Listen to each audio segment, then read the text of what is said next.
allowing us to tap into over 3 decades of programming expertise. For the graphics processor, we decided to use a highly enhanced PC GPU, something that would be easy to develop for in the early days of the platform lifecycle, but at the same time, a GPU with remarkable long-term potential.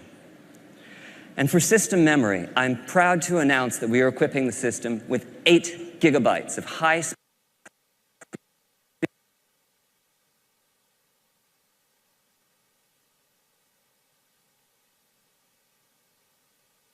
unified memory, both satisfying the #1 developer request for ease of game creation and also increasing the richness of content achievable on the platform. And this system memory is backed by the massive local storage that only a hard drive can provide. Overall, this architecture is designed to ensure that the very best games and the most immersive experiences will reach the player. Now, the next few demos are live, so I get the pleasure of sharing with you, for the first time, the new controller. And here it is, the DualShock 4.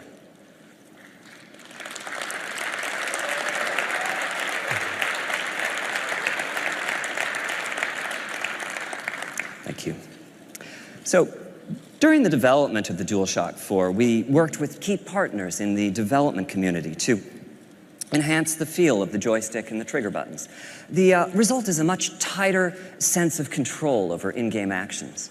We also took this as an opportunity to enhance the rumble capabilities and reduce the controller latency.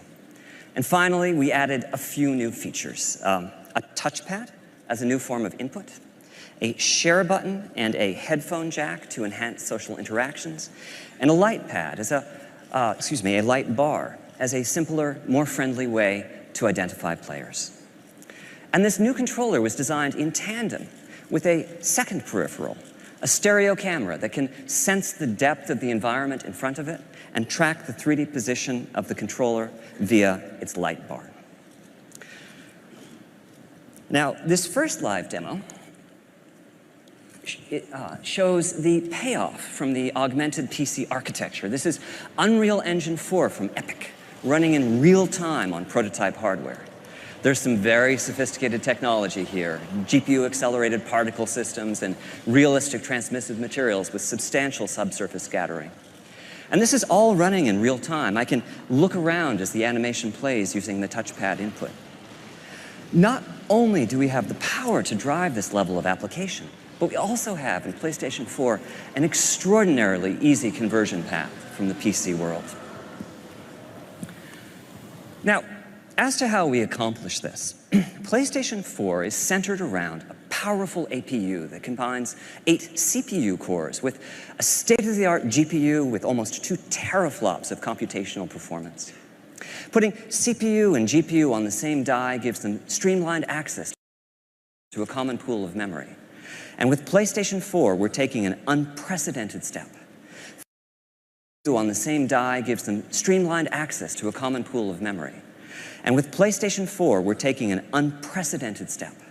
For system memory, we're using GDDR5, the type of memory typically reserved for top-of-the-line, high-end graphics cards. This gives us 176 gigabytes per second of bandwidth and provides a further boost to the GPU performance. Now, earlier I said we were using a highly enhanced PC GPU. Principally, we've modified the GPU to make compute easier, which is to say, we've made it practical to use the GPU as a general-purpose computational device. This next live demo is a million-object physics simulation from Havoc. This is primarily running on the GPU, not the CPU. Tasks that can fully occupy the CPU cores will be achievable using just a fraction of the PlayStation 4 GPU.